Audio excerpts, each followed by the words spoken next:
प्यारे बच्चों, class 12th की बायोलॉजी में हम सब पढ़ चुके थे अलैंगिक जनन। तो देखिए अलैंगिक जनन पौधों में किस प्रकार से होता है उसमें आज हम चर्चा करेंगे। तो जो पौधों में अलैंगिक जनन होता है उसे कहते हैं कायिक जनन या कायिक प्रवर्धन। तो हम देखते हैं कि कायिक प्रवर्धन क्या होता है। देखिए उच्च श्रेणी के, इसकी देखिए डिफिनेशन है, आप लोग लिख भी सकते हैं कि उच्च श्रेणी के पादपों में पौधों के कायिक भाग, अब यह कायिक भाग क्या होते हैं, उनका जड़ है, तना, पत्ती, ये सब कायिक भाग होते हैं। तो फिर से देखते हैं, उच्च श्रेणी के पादपों में पौधों के कायिक भाग से नई संतति, नए पौधे का निर्माण ही कायिक जनन कहलाता है। कायिक जनन दो प्रकार के होते हैं, नंबर 1 प्राकृतिक कायिक जनन और नंबर 2 कृत्रिम कायिक जनन।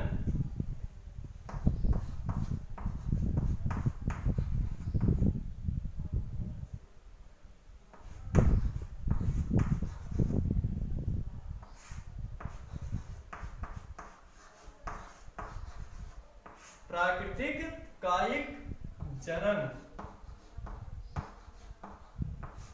और नंबर 2 है कृत्रिम कायिक जनन।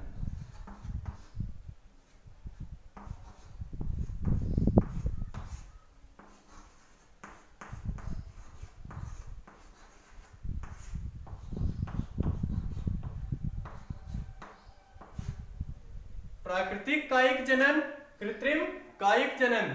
प्राकृतिक कायिक जनन क्या होता है कि देखिए प्राकृतिक कायिक जनन जो होता है इसमें पौधे स्वयं से संतान की उत्पत्ति करते हैं। पौधे के किसी भाग से स्वयं ही संतान की उत्पत्ति होती है, तो इस प्रकार का जनन कहलाता है प्राकृतिक कायिक जनन। जैसे मान लीजिए यह कोई पौधा है,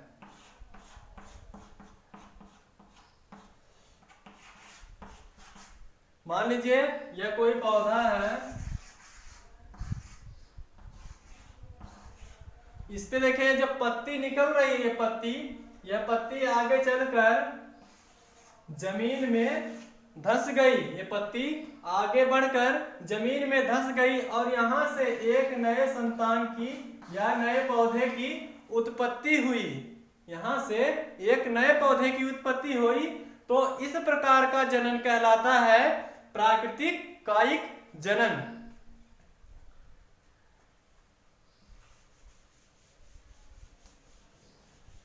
और आगे हम देखते हैं कि कृत्रिम कायिक जनन क्या होता है। कृत्रिम कायिक जनन में क्या होता है कि इसमें जो मनुष्य होते हैं वे क्या करते हैं, जैसे गुलाब का फूल सब लोग देखे होंगे, गुलाब का पौधा सब लोग देखे होंगे। तो गुलाब के पौधे को किस तरह से लगाया जाता है, उसका पहले कलम किया जाता है, फिर उसे किसी अन्य स्थान पर लगाया जाता है उसको काट कर। तो यह कौन करता है, यह मनुष्य करता है। मनुष्य कर रहा है तो यह डेफिनेटली कृत्रिम होगा। क्यों? क्योंकि मनुष्य कर रहा है, मनुष्य द्वारा किया जा रहा है कार्य, तो कृत्रिम होगा। और उसमें जनन हुआ, एक पौधे से नए पौधे का निर्माण हुआ। जैसे आलू को मान लेते हैं, यह आलू है,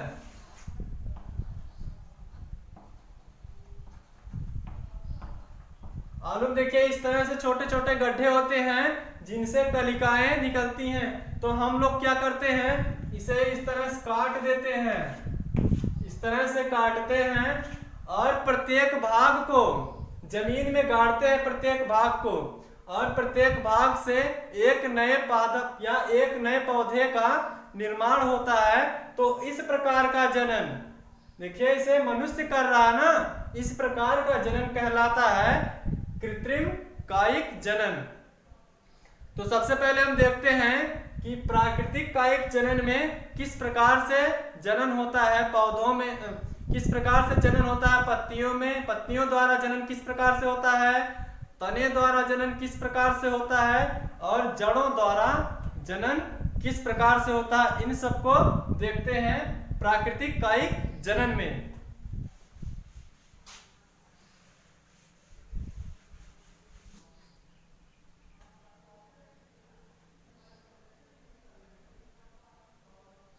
देखिए प्राकृतिक कायिक जनन ए,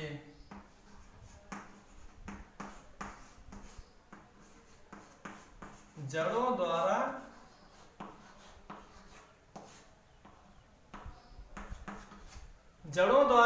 जनन। सबसे पहले हम देखते हैं कि जड़ों द्वारा जनन किस प्रकार से होता है। इसका एग्जाम्पल देखेंगे क्या है।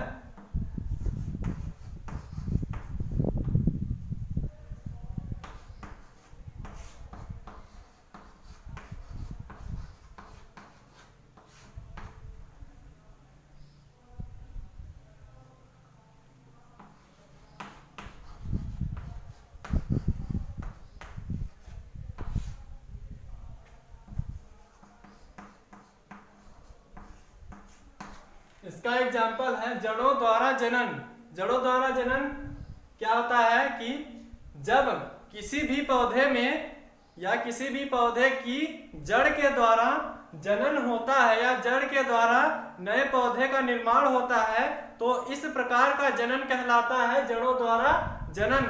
जैसे परवल, सतवार, शकरकंद आदि ये सब क्या करते हैं, इनमें जड़ जो होती हैं जड़ों के माध्यम से जमीन में जड़ें फैलती है। देखिए इस प्रकार से यह जमीन है, यह है कोई पौधा, यह कोई पौधा वो मान लेते हैं, है तो नहीं लेकिन मान लेते हैं कोई पौधा हुआ। तो इसमें जो जड़ है वह इस तरह से जमीन में फैलेगी और यहाँ पे जाके निकलेगी। तो इस प्रकार से देखिए यहाँ पे एक पौधे का निर्माण हुआ। इस प्रकार का जनन कहलाता है जड़ों द्वारा जनन। ये देखिए स्वयं जाएंगे यहाँ तक और स्वयं ही इनकी वृद्धि होगी, नए पादप का निर्माण होगा। तो यह प्राकृतिक जनन के अंतर्गत आ रहा है, प्राकृतिक कायिक जनन के अंतर्गत आ रहा है और जड़ों द्वारा जनन हो रहा है।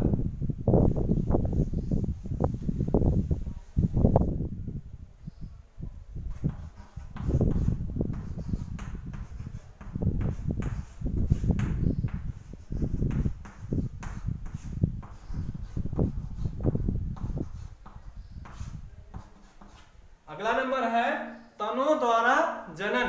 तनों द्वारा किस प्रकार से जनन होता है।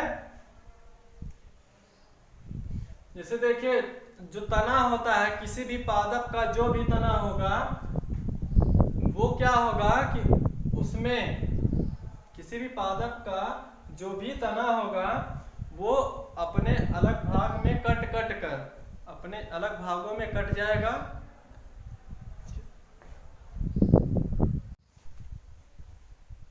तो नंबर बी है तनों द्वारा जनन। तनों द्वारा जनन देखिए किस किस में होता है और किस किस प्रकार से होता है, केवल एग्जाम्पल ही पेपर में आते हैं। एग्जाम्पल हमें याद रखना है और उसके बाद अगर पेपर में आए तो उसे सही सही लिखना है। तो देखिए तनों द्वारा जनन, आलू के कंद, आलू के कंद, अदरक हल्दी के प्रकंद। देखिए आलू का कंद क्या होता है, यह हुआ आलू। आलू में जो छोटे छोटे गड्ढे होते हैं, आलू में जो छोटे छोटे गड्ढे होते हैं उनसे नए पौधे का निर्माण होता है तो उन्हें कहते हैं आलू का कंद। इन्हें कंद कहते हैं, जो छोटे गड्ढे होते हैं इन्हें ही कंद कहते हैं। हल्दी के प्रकंद, अदरक या हल्दी के प्रकंद। तो आप लोग देखे होंगे कि अदरक या हल्दी की जो भी अदरक या हल्दी जो भी होती हैं उनमें इस तरह से धारियां बनी रहती हैं, इस तरह से धारियां बनी रहती हैं और इन धारियों से, यह है प्रकंद, इन धारियों से क्या होता है, नए पादप का निर्माण होता है। अगला है प्याज लिली के सल्ककंद। प्याज लिली के सल्ककंद, इनमें देखिए सब में भूमिगत तनों द्वारा ही जनन हो रहा है। प्याज लिली के सल्ककंद, प्याज का पौधा बनाएं।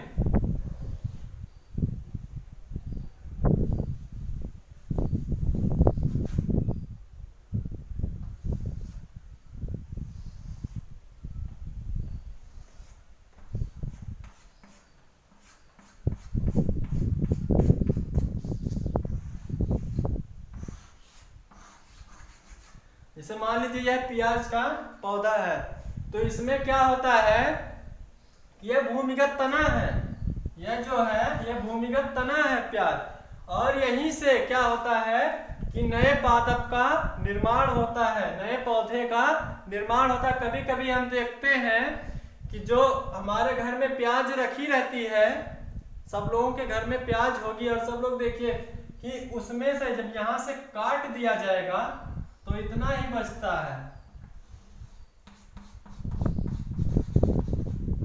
इतना ही बचता है, और यहाँ से एक नए पौधे का निर्माण होने लगता है, जो आगे चलकर जब अगर इसे जमीन में हम गाड़ देते हैं तो एक नए पौधे का रूप ले लेता है। तो इस प्रकार से प्याज में सल्ककंद द्वारा जनन होता है, तनों द्वारा जनन होता है सल्ककंद। और अगला नंबर है अरबी के घनकंद में। अरबी का पौधा देखते हैं। अरबी का पौधा इस तरह से होता है, तो इसमें देखिए जड़ों के एकदम सटे हुए भाग से, जहां पे जड़ होती है वहीं से एकदम सटे हुए भाग से नए पौधे का निर्माण होता है। इस प्रकार से अरबी में कृत्रिम कायिक जनन होता है, अरबी के तनों द्वारा कृत्रिम कायिक जनन होता है। तो यहां तक आप लोग समझ गए होंगे। आगे देखते हैं क्या, पत्ती द्वारा, इसको मिटा दें।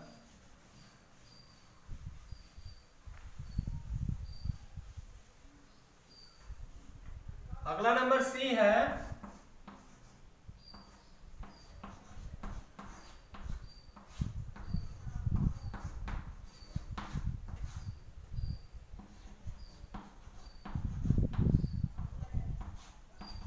पत्ती द्वारा जनन।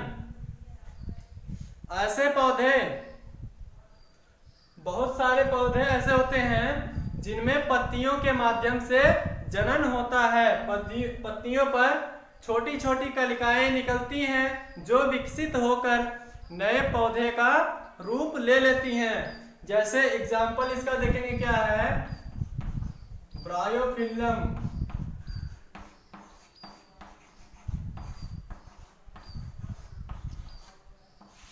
ब्रायोफिल्लम इसमें इस तरह से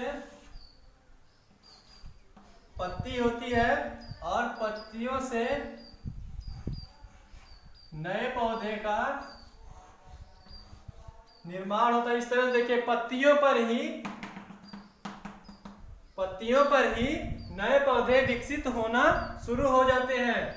तो इस प्रकार का जनन कहलाता है पत्तियों द्वारा जनन। प्राकृतिक कायिक जनन में पत्तियों द्वारा जनन, इस प्रकार का जनन कहलाता है। अगला नंबर है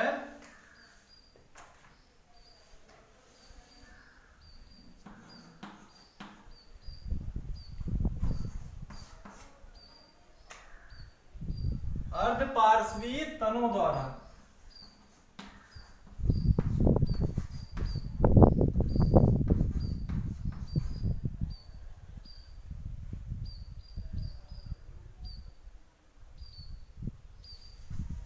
सॉरी, अगला डी वाला नंबर है अर्धवायवीय तना।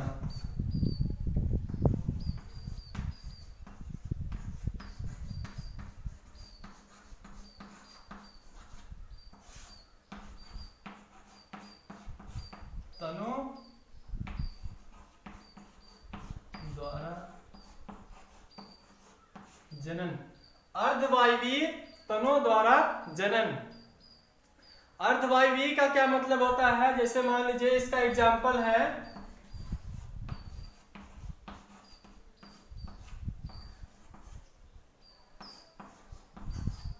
दूब घास। दूब घास लगभग सब लोग देखे होंगे। दूब घास क्या होती है कि यह हुई पृथ्वी की सतह, यह हुआ हमारा धरातल। यहाँ पर कोई दूब घास का पौधा निकला है, इसकी जड़ है, दूब घास का पौधा निकला है।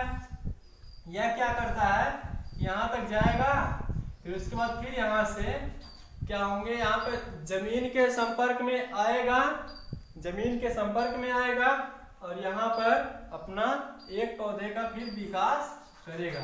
तो इस प्रकार का जनन क्या कहलाता है? अर्धवायवीय तनों द्वारा जनन। तो देखिए सब लोग देख सकते हैं अपने आप में एग्जाम्पल, कहीं जाएंगे धरातल पर एक घास को उखाड़ेंगे, वहां पे देखेंगे किस प्रकार से उसका जनन हुआ है। तो इसको सब लोग देख सकते हैं। और इसमें एग्जाम्पल है दूब घास,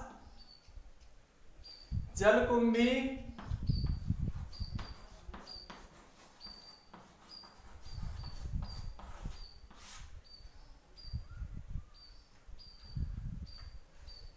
स्ट्रॉबेरी,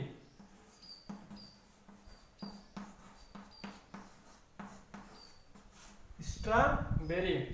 देखिए इसमें एक चीज बताना भूल गए कि जो दूब घास होती है, दूब घास जो होती है यह ऊपरी भूस्तरिका होती है। एग्जाम्पल उसमें आता है, पेपर में आता है कि दूब घास में किस प्रकार का पौधा, ऊपर भूस्तरिका।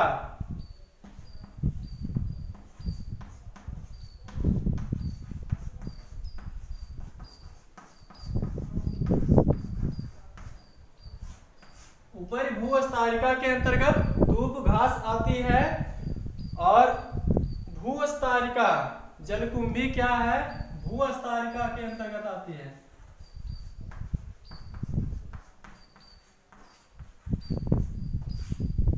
जलकुंभी भूस्तरिका के अंतर्गत आती है। और स्ट्रॉबेरी, स्ट्रॉबेरी क्या है? यह भूस्तरी,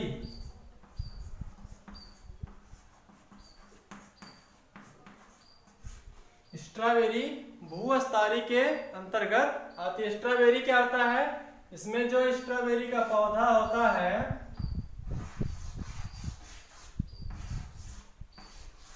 अभी स्ट्रॉबेरी का एक एग्जाम्पल बताए भी थे। इसमें जो स्ट्रॉबेरी का पौधा होता है, इसकी पत्ती क्या होती है कि जाकर जमीन में धंस जाती है। इसकी पत्ती विकास करती है और जमीन में धंस जाती है। जमीन में धंसने के बाद यहाँ पर एक नए पौधे का निर्माण करती है। तो इस प्रकार का जनन क्या कहलाता है? अर्धवायवीय तनों द्वारा। देखिए इसमें भी आधी वायु में तना है कि नहीं है? आधी वायु में तना है। तो इस प्रकार का जनन अर्धवायवीय तनों द्वारा होता है।